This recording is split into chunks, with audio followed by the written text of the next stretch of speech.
Hey everyone, welcome back to another episode of Hey Bucko Outdoors. Filming a couple of these Military Mondays for you. You'll see them every Monday or Tuesday if I don't get a chance to post them. So I'm going to go over more combat training stories today. I've made one about boot camp, I believe, and then one about marksmanship training and all that crazy stuff. So I graduated boot camp with my company. I was Alpha Company, and so basically, let me just step back here. So in boot camp, you've got 3 different recruit battalions. So you've got 1st Battalion, 2nd Battalion, 3rd Battalion, and it's alphabetical. So you've got Alpha, so A through D, Alpha through Delta, and 1st Battalion, 2nd Battalion, 3rd Battalion, Echo, and so on and so forth. East Coast is a little bit different because they have female recruits there. I think West Coast is starting to implement that there, but they didn't have that when I was there. Anyways, on to combat training.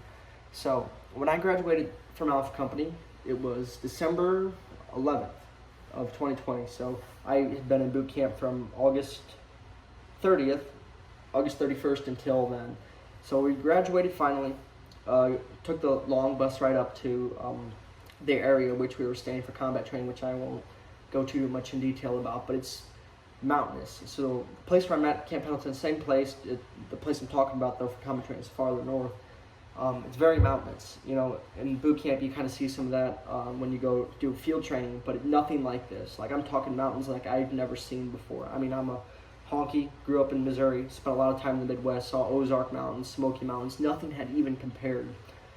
So we get there the first night, kind of like boot camp. It's kind of the recruit mindset. You're just like, kind of like a deer in headlights. You're trying to figure out what's going on. It's just a different way things are operating. You're up till 3 a.m., familiarizing yourself with all the different sergeants who are there. Basically, they're giving you all your shit you need to sleep. They issue you your rack. You're just trying to figure out what number you are. So you had a number that identified you. We did it alphabetically. So my last name starts with an M. So I was closer to the end of the squad bay. So it wrapped around, and I was actually closer to the front.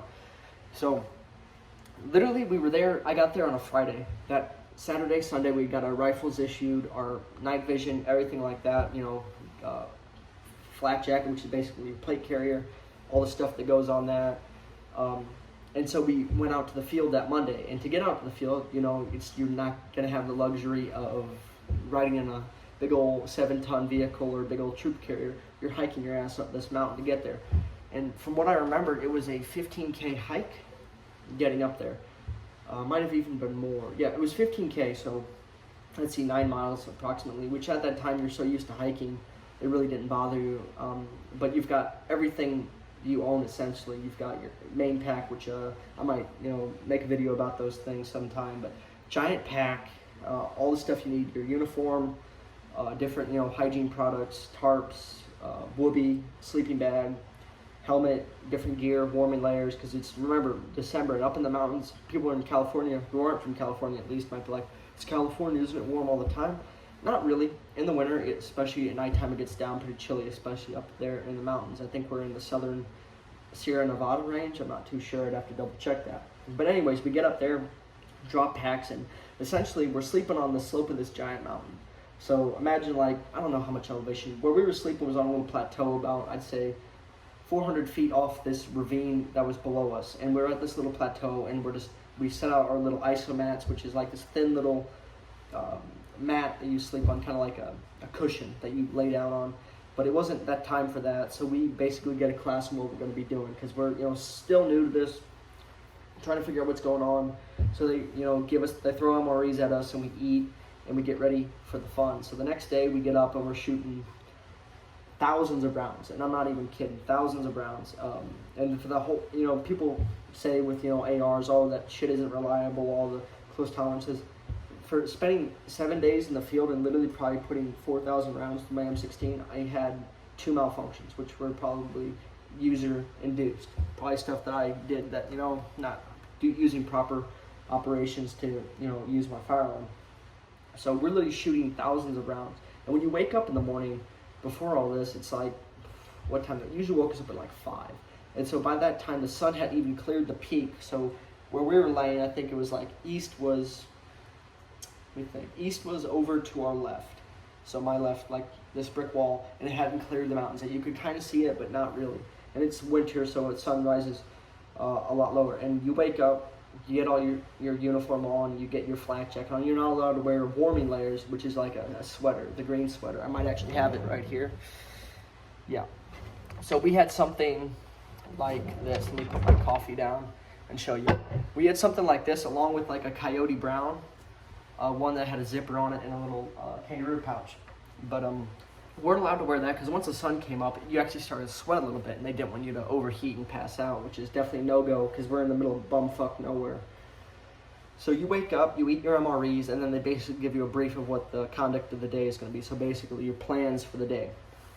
And, you know, you're so damn tired, you're sore from the hike before, and you're wearing your plate carrier, which you had worn in boot camp before, but you didn't have armor plates, and here you did. So you weren't used to that weight. And basically the training they're trying to give us is being able to get comfortable with shooting on engaging targets at multiple distances and moving while wearing armor in different positions and all that. So it was crazy. So fast forward a little bit, we finished field week, which is like 7 days, and we come back and it's like a week before Christmas.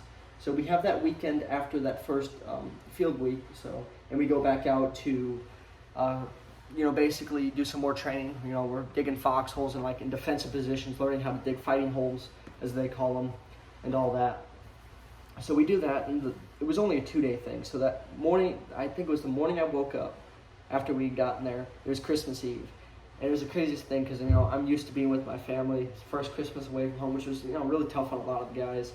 But I remember waking up, and I just I'm looking around to make sure there's no sergeants looking because you got to stay in your fighting hole because you're simulating combat or whatever kind of bullshit they wanted to do. But I was like, I want to take a look around. So I made sure nobody was looking, and I just remember this super thick fog everywhere. It was just like, imagine like the craziest fog you'd ever seen. We were on the side of the slope looking down in this ravine kind of thing. So I get up, I get out of my sleeping bag, I put my flak jacket on, and I grab my rifle, and I just stand up, and I look down over this ravine, and I can barely see anything. I can see the occasional boulder or maybe tree. And I just kind of see the sun coming up because it's really early, about like 4 or 5 in the morning. And I say to myself, damn it, I should have gone to college. But, I was having a good time with the boys. So we hiked back, like a 3-mile hike back to where we're staying, some squad base. And we had Christmas. It was Christmas Eve. So we go to the chow hall, and they basically release us for something called Liberty, which is where you get a certain set amount of time to do whatever you want as long as, you're not acting a fool. So we went and we got some pizza, went to the store, bought a speaker, some portable chargers and everything, which chilling on the squad bay. And then we went to bed that night. Obviously, most of the sergeants aren't idiots. They realize, hey, this is probably all of your guys' first Christmas away from home. So they were trying to be as nice to us as they can while keeping a professional mindset. So I remember waking up on Christmas, and they were, they let us sleep in a little bit since it was a holiday. But we woke up at about 6 or so, and I just remember like it was just a sense of depression almost, like, damn it, it like overtook us. We were like, we're really here, however many miles away from home on Christmas. So we woke up, we went to dinner, and we had planned something out a little bit because we had got some time before to get gifts for each other, so we did a little Secret Santa stuff. So it was like the little things that it helped increase our morale and our mental health. But I remember coming back from breakfast and we started handing these gifts out. It was really great to see the smiles and the way it impacts a lot of the guys. Helped me out a lot too. And then they released us for Liberty after we cleaned a little bit for a couple hours. But it was just the wildest experience. I remember we had this little hill from our barracks we were staying at, the squad bay. There was this little hill we called Verizon Hill because all the Verizon users couldn't get any signal in the squad bay, only if you climbed on top of this little hill. So I climbed up on there, and I remember sitting down, because, we had to stay in uniform and all that. I remember sitting down and just, like, looking over this vast expanse of wildlife and just thinking over all the crazy shit that had happened the last 4 months or so. And I talked to my mom a little bit, and, it was just a very humbling and sobering experience, realizing what, you have a perception of what the military is like before you join. And I guess from the inside or the outside looking in, it's a lot different. But from the inside looking out, you realize, man, it's not all rainbows and butterflies, but helped me grow as a person, I think. And I think that's probably where I'm going to leave it off today. Definitely, if you guys like these videos, let me know down in the comments. Thumbs up, subscribe if you haven't, and I will probably film another one of these guys for you all next week or so. But we'll see. Might be too busy. Might not be. But we will definitely see. Thank you all so much for watching, and please have a fantastic day.